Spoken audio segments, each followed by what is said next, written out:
Welcome to Essential Cycling. Today I wanted to go over this tool roll that I've been using as a saddlebag, and I've really been enjoying it. The saddlebags, I've had weird luck with them. If they're sleek and stylish, they're way too small to hold what I want to hold, and if they hold enough, they just look way too big and bulky. So let's turn the camera around and I'll get right into it. Alright, so this is a tool roll, and let me just show you guys how you take it apart.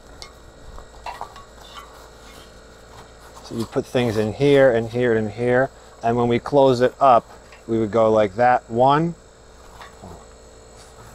Step one, step two, step three, and then we would take this and Velcro it up, and so now it would be ready to go, and then we would put this inside the saddle rails. So let me get some supplies that I usually take on any bike ride, and I'll show you how I pack it. So this is typically what I take on every single bike ride, whether it's a 10-mile ride or an 80-mile ride. So we have not one, but two inner tubes. These fit 28mm road tires. They won't work on mountain bike tires, but I don't have a mountain bike, so I'm not too worried about that.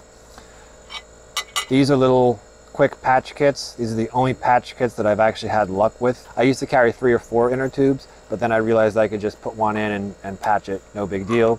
Got a set of tire levers right here. These are good for getting the tires on and off. A multi-tool that has a chain breaker, spoke wrench, a whole bunch of Allen keys. I can pretty much do everything on both my bikes with this one, so that's pretty cool. Disc brake spacer, and this is a derailleur hanger. This is typically what I take. Let's go through how I would pack it. So, and this is the best way that I can find. So I fold the inner tubes up in a plastic bag, and I put one in here.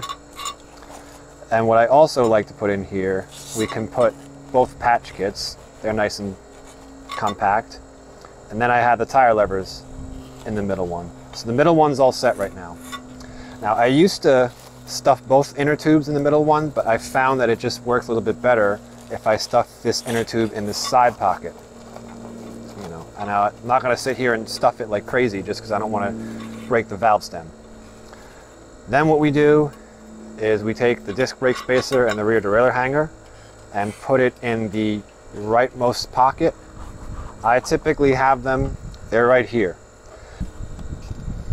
I learned this from watching a how-to video, how to pack it.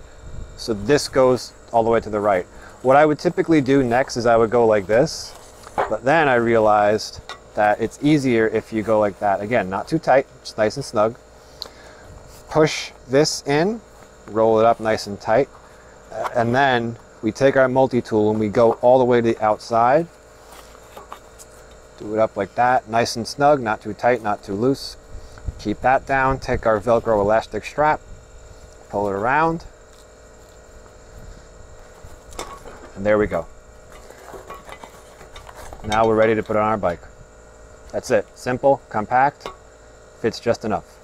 Now what we want to do is we want to make sure this is not tangled. You don't want to go like that. Make sure it's like that. Pop the boa out if you need more slack. And what we take is we make sure, see how it's curved like that? Ouch. The disc rotor hit my knee. So then what we do once it's all straight, see how it's curved like that? We don't want to take it like that. We want to follow the curvature of how we're going to loop it. So just loop it through both saddle rails. Hook it around here. So this is what it's going to look like. Both saddle rails. That hook goes right around there. Pop the boa dial in so you can tighten it.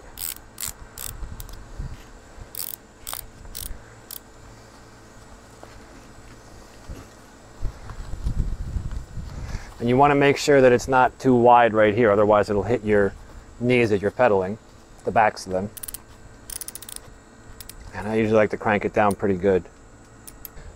And that's the finished product.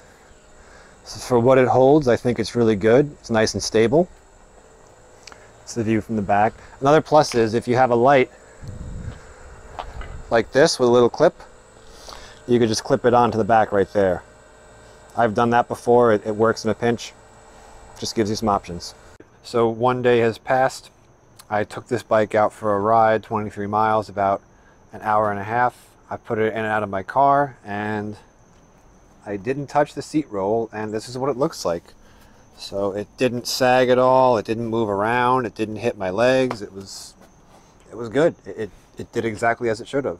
And it doesn't look out of place either. It's not too bulky. It's not too small. Overall, can't complain. All right, thanks for stopping by and checking out my review of the Silca seat roll. I think it's a great product. I think you should give it a shot. Guys, thank you so much for watching. See you in the next one.